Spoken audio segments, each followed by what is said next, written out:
many it takes us. 12 pin.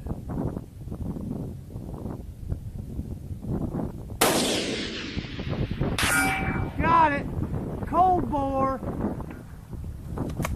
1,200, 10 yards, full value win. Cold bore shot. Alright, well today we're going to talk about how to increase your chances of getting that long range cold bore first round impact. The military has that saying, or I think it's actually the Marine Corps, of one shot, one kill, no luck, all skill. And I'm here to tell you that that's actually more like one shot and a good correction.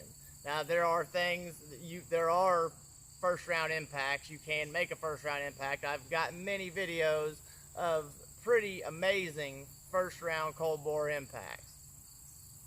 But I'm here to tell you that if you're thinking you're watching this video and I'm going to give you some super secret magic formula to land that first round cold bore impact exactly where you want to put the bullet every time, you might as well turn the video off now, because that's not actually a thing. There are things though, and that's what we're going to talk about, the things that you can do to increase your likelihood of landing that first round cold bore impact right where you want the bullet to go. So I've got a little checklist here. That's what we're going to go through. So the very first thing, before you do anything else, if you don't have your data trued, so true your data. If your data is not true to the cartridge that you're shooting from the rifle that you're shooting, you might as well forget that cold bore impact. Now, of course, you could set it up where you shoot the same. If you shoot 1,000 yards every time with a certain rifle, you don't have to worry about truing your data. But if you're in a hunting situation, most hunters do this, or if you're in a military situation, you better have your data true. You better know, because you can't trust what the ballistic coefficient on the box says, and most of the time it's exaggerated, I'm here to tell you. But you can't trust what the ballistic coefficient on the box says. It's going to match up with your velocity from your rifle. So true your data. And if you have any questions on how to true your data, I have a video. You can look at my queue. There's a video on truing your data, the method that I use, and there's many other methods. You can look those up. You may find one that you like better, but there's a method I use and there is a video on that. So true your data. Second up, set up your data for your cold bore shot. So every single ballistic calculator that I use or have ever used, and all my hard copies, are set up for the cold bore shot. Now, you can shoot your cold bore shot, and some people say it's a myth. Well, it's not a myth. Most rifles, if you really know your rifle, it may even be ever so slight, there is a change between your cold bore shot and the subsequent shots following that.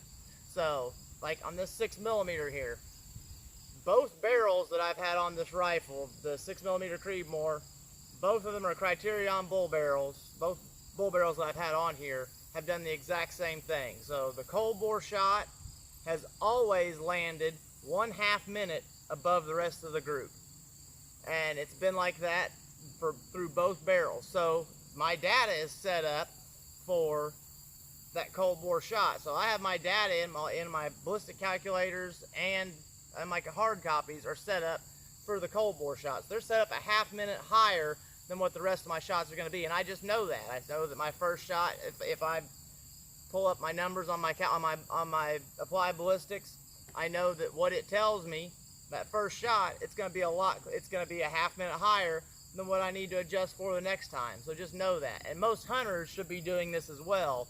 If you're hunting, especially if you plan to long range hunting, and I'm not going to get into the efficacies of that, but if you plan to long range hunt, you better know what your cold bore shot does over the rest of your shots.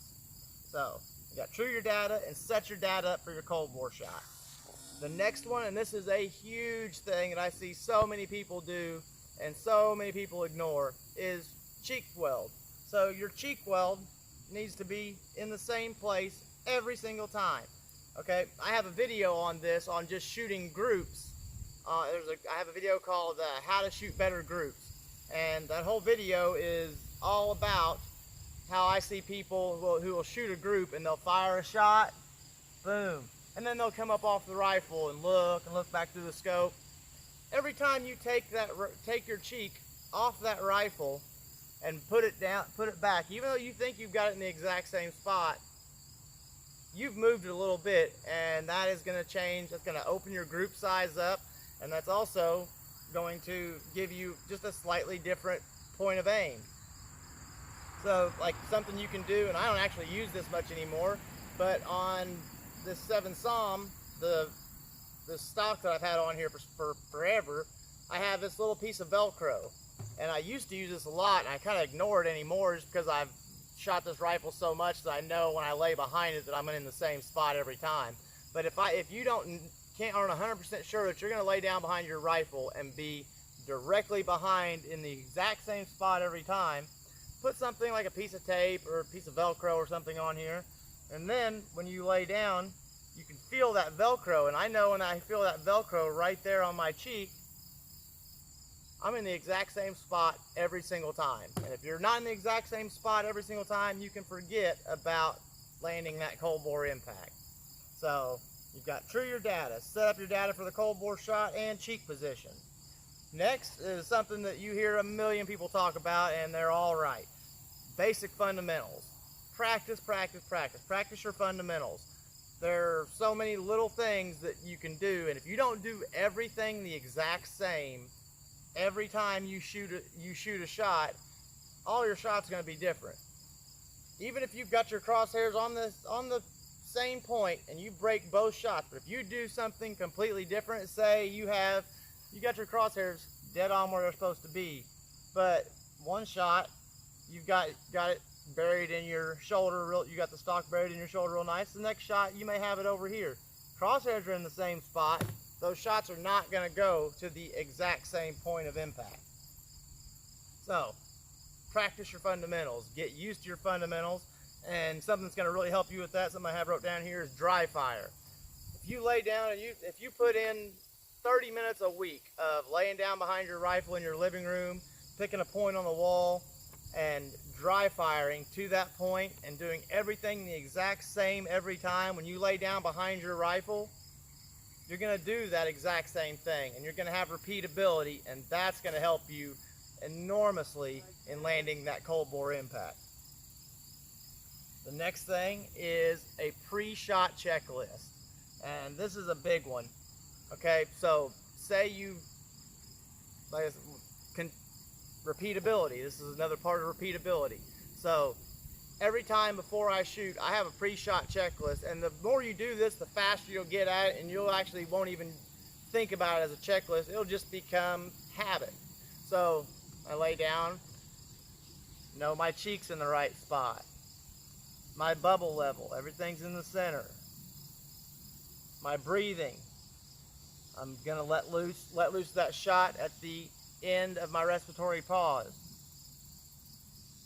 Finger on the trigger, slow squeeze, boom. Pre-shot checklist, and there's many people, some people have very big pre-shot checklists, some people have very small pre-shot checklists, but have a pre-shot checklist and follow it. The next thing, and this is probably one of the largest, is dial in your load. So if you're a hand loader, dial in your hand load, and don't just get a load that shoots sub-minute and say, okay, I'm happy with that, we're good to go. If you can make that load shoot better and still get the velocities that you're wanting, now that's a big part of it too. A lot of people, you don't want to sacrifice velocity for accuracy, but there's usually a kind of balancing point there.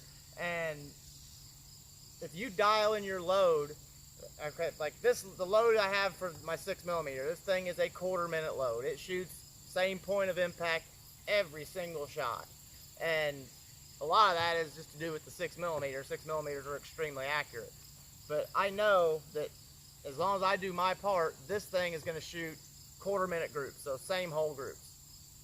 This thing, I've got it down to where it shoots about 3/8 of a minute groups, and that's about the best that I've been able to get out of my 7 SAUM. Now I've had getting repeatable 3/8. I've had a couple of 1/4 minute groups, but with the velocities that I'm after, which is just over 2,900 feet per second, I'm getting with 180 ELD, I'm getting repeatable 3/8 minute groups.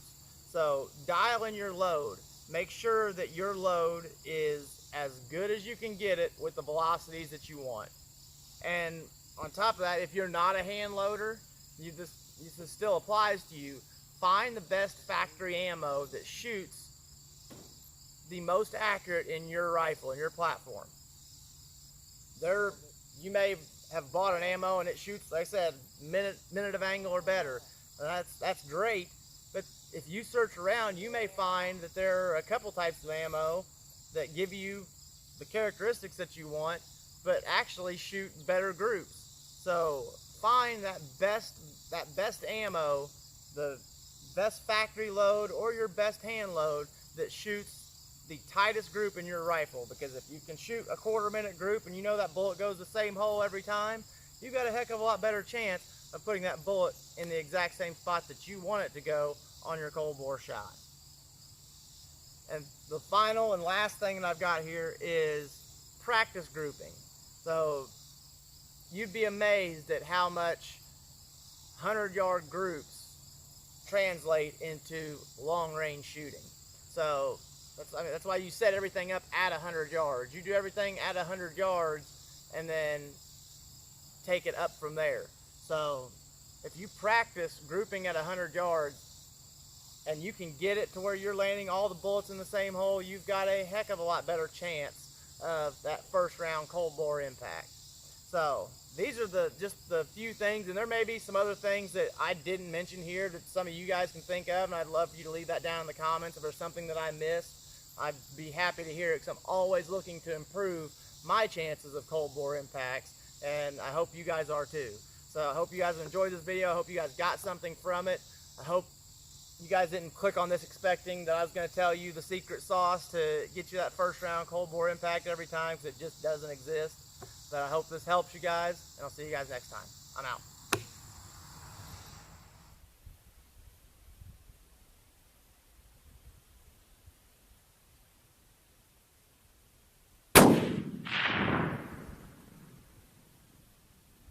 Oh, impact. That was first round impact.